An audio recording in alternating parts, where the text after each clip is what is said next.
വേദങ്ങൾ, ഉപനിഷത്തുകൾ, വേദാന്തം, സാഹിത്യമീമാംസകൾ, ആനന്ദവർദ്ധനന്റെ ദുന്യാലോകം, ഭരതമുനിയുടെ നാട്യശാസ്ത്രം, ഇതൊക്കെ നമ്മുടെ നാട്ടിലുണ്ടായതാണ്. അതെല്ലാം പോട്ടെ. കൊളംബസ് അമേരിക്ക കണ്ടുപിടിച്ചിട്ട് 700 കൊല്ലല്ലേ ആയിട്ട്. അതിനേക്കാൾ 1000 കൊല്ലം മുമ്പ് ഇന്ത്യയിൽ യൂണിവേഴ്സിറ്റി ഉണ്ട് കേട്ടോ, നളന്ദ, തക്ഷശില. അവിടെ വന്നിട്ട് വിദേശികൾ വന്ന് പഠിച്ചു പോയിരുന്നു. അതും വിട്ടേ. നമ്മൾ ഇംഗ്ലീഷ് മരുന്നില്ലേ ഇപ്പോ എല്ലാവരും ചികിത്സിക്കുന്നു, അതത്ര കാലമായി വന്നിട്ട്.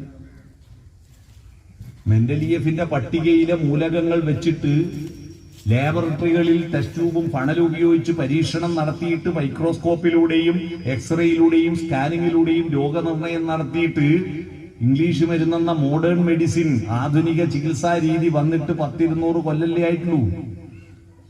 അതിനേക്കാൾ 1500 കൊല്ലം മുമ്പ് നമ്മുടെ നാട്ടിലെ മരങ്ങളുടെയും ചെടികളുടെയും വള്ളികളുടെയും ഇലയും തൊലിയും പൂവും കായും വേരും തണ്ടും വായിലിട്ട് ചവച്ചരച്ചു നോക്കി വാദത്തിന് പറ്റുമോ, പിത്തത്തിന് പറ്റുമോ, കഫത്തിന് പറ്റുമോ എന്ന് മനസ്സിലാക്കിയിട്ട് ആയിരക്കണക്കിന് കഷായവും അരിഷ്ടവും ലേഹ്യവും വടകവും ഗുളികയും തൈലങ്ങളും ഉണ്ടാക്കി വെച്ച ചരകനും സുശ്രുതനും സഞ്ജീവിനി മഹർഷിയുമെല്ലാം ഈ രാജ്യത്തായിരുന്നില്ലേ അല്ലേ?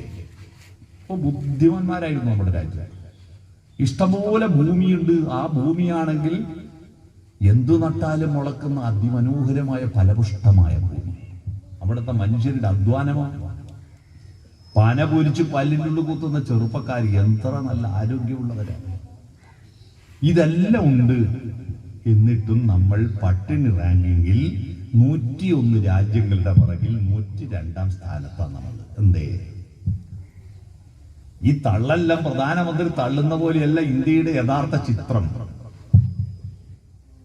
ഇത്രയും ബുദ്ധിമാന്മാരുള്ള രാജ്യത്ത് ഈ ശ്രീകുമാർ മെമ്മോറിയൽ ക്ലബിന്റെയും വായനശാലയുടെയും മുറ്റത്ത് ഇതിന്റെ പരിസരത്ത് ഏതെങ്കിലും ഒരു സാധനം ഇന്ത്യയെ കണ്ടുപിടിച്ചിട്ടുണ്ടെങ്കിൽ പറഞ്ഞാട്ടെ. ഏതെങ്കിലും ഒരു സാധനം. ഈ മൈക്ക് കണ്ടുപിടിച്ച ഇന്ത്യയിലാണോ? കണ്ണട കണ്ടുപിടിച്ച ഇന്ത്യയിലാണോ? വാച്ചും ക്ലോക്കും കണ്ടുപിടിച്ച ഇന്ത്യയിലാണോ? മൊബൈൽ ഫോൺ കണ്ടുപിടിച്ച ഇന്ത്യയിലാണോ? ബൾബ് കണ്ടുപിടിച്ച ഇന്ത്യയിലാണോ? ഞാൻ വന്ന കാറ് കണ്ടുപിടിച്ച ഇന്ത്യയിലാണോ? നിങ്ങൾ ഇരിക്കുന്ന കസേര പ്ലാസ്റ്റിക് കണ്ടുപിടിച്ച ഇന്ത്യയിലാണോ? ഞാൻ വായനശാലേന്റെ പുസ്തകത്തിൽ സന്ദർശക ഡയറിയിൽ എഴുതിയ പെന്ന് കണ്ടുപിടിച്ച ഇന്ത്യയിലാണോ?